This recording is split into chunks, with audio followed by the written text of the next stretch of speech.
Andrade El Idolo. So a lot has come out since we last spoke on Wednesday. Where in the world is Andrade El Idolo was the question since October 1st when he returned to AEW and then poof, just disappeared into thin air. No references, no follow-ups, nothing. So this naturally got a lot of people asking around, myself included. And so before Wednesday's show, it had been indicated to me as one potential option is that there could have been a no-compete in there, but I didn't have that locked down or anything. But since that we spoke on Wednesday, a lot more information has come out. And in fact, it appears that Andrade does have a type of no-compete attached to it, but this is not the traditional type because he was technically he was fired by the company with cause. And in the WWE contracts, and this is not a new thing, this goes back several years. Lance Storm was mentioning when he was an agent there in 2019, this clause was in his own contract. It's also something that, while she was not fired, but she quit, Renee Paquette also was subject to this, is that with Andrade being terminated with cause, there is a provision that it requires a 1-year no-compete clause. And Fightful actually got the exact wording in the contract that states, upon termination of this agreement by promoter, that being WWE, for breach of the terms hereof, the wrestler shall not work, appear, or perform in any capacity for any pro wrestling, sports entertainment, mixed martial arts, and or ultimate fighting organization, promotion, or entity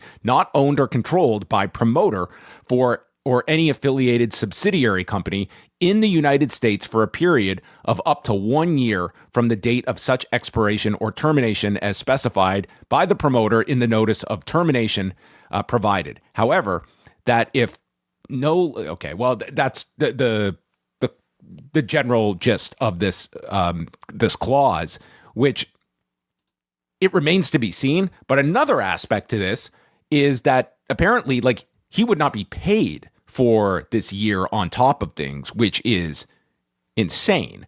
And I mean, when you look at it from the sides here, this is done obviously to protect the company and that you're not going to just have talent that, like, we have seen many talents that want to get out of their contracts and go elsewhere.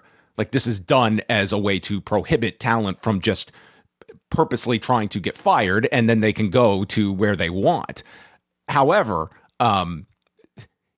I think there's a big, I think there's a huge issue when you are not paying this person for that period. Like, a no-compete typically is that, okay, you cannot go elsewhere, but that also means we cannot force you out of a living for that time period.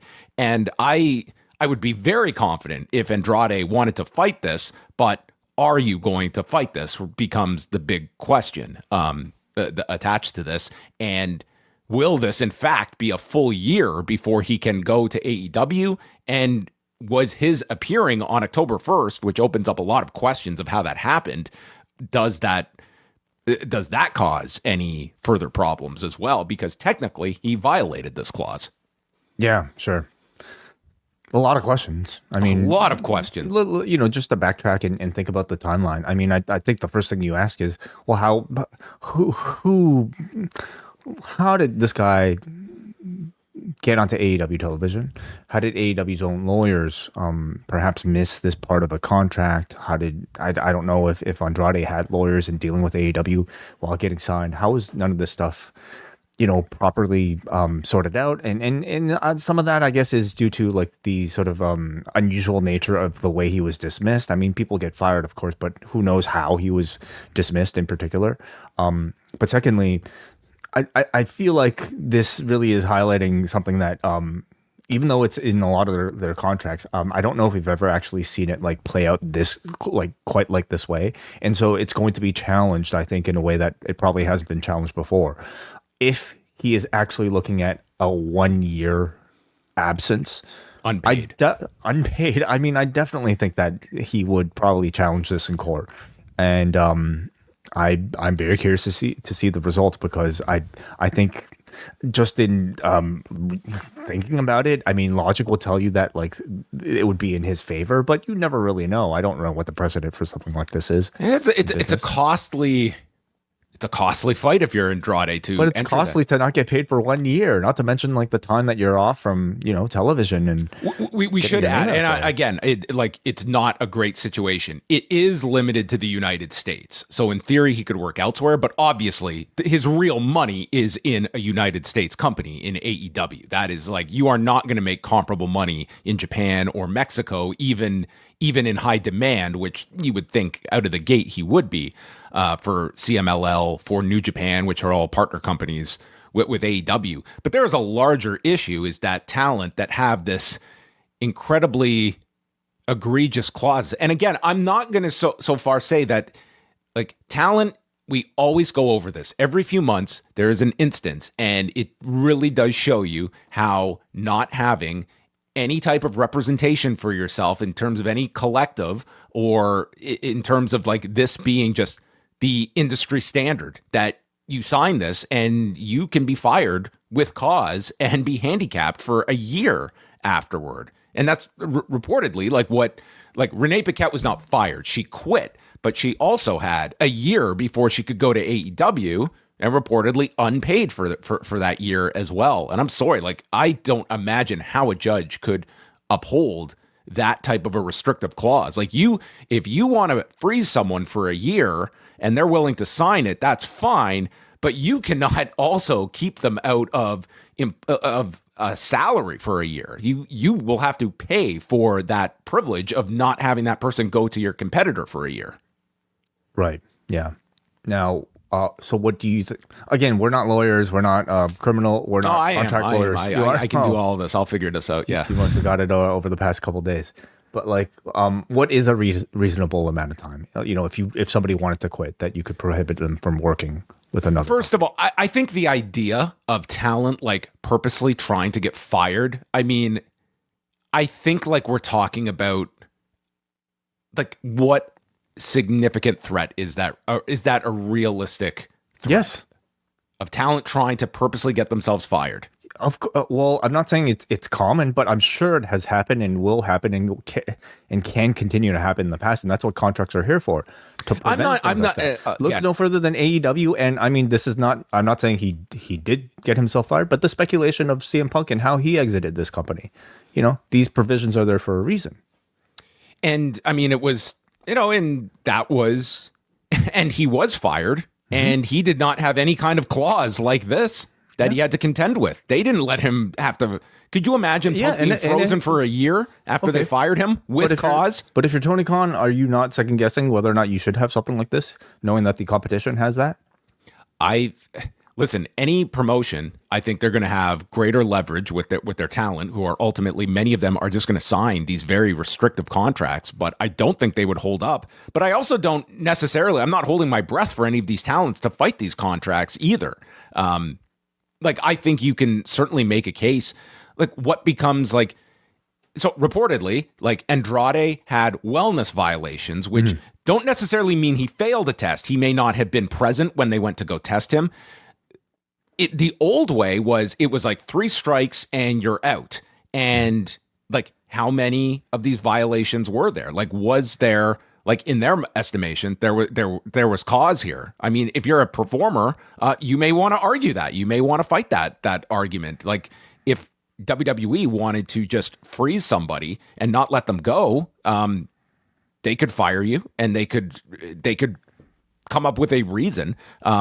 There's just very little protections for a lot of these performers. And I'm not saying the other side is that, like, even if you want to go, I think a year is a long time, but if Andrade was getting paid for this year, I think people could stomach that a lot more if they're getting paid. But I mean, on the AEW side, people were furious about these talents that were not being used for so long, and those talents were being paid, and people were still frustrated with them. I mean, that's, to me at least, it's not ideal for these performers, but it's not like you're not being paid while you're not being used.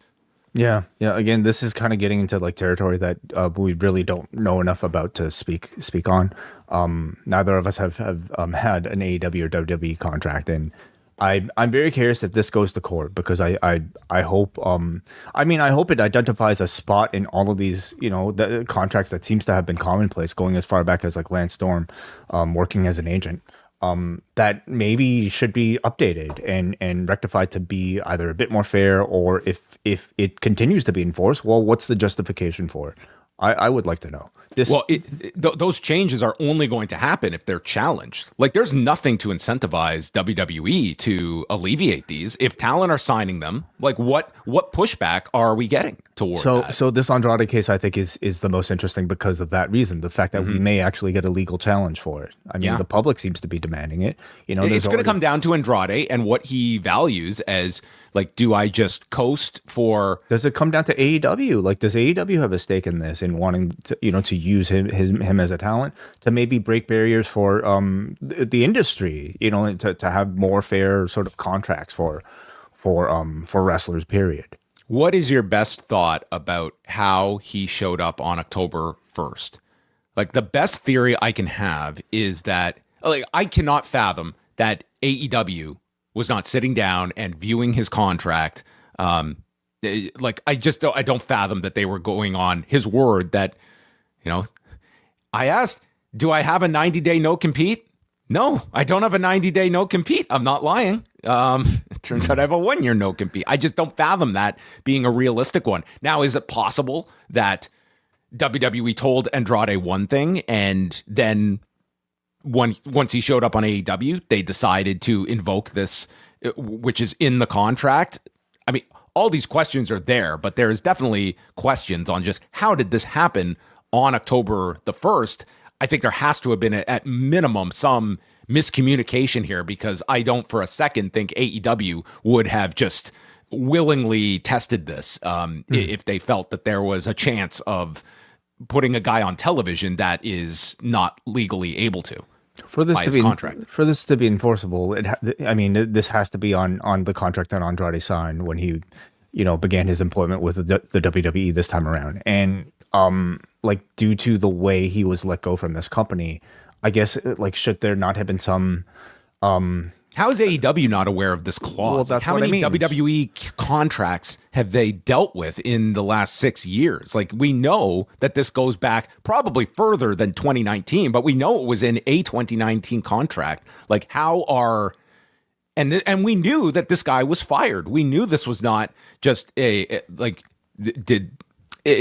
it just begs a lot of questions. These are questions. They're not questions we could answer. Maybe there's a perfectly reasonable explanation for them, but neither of us are Tony Khan nor people with knowledge of that situation.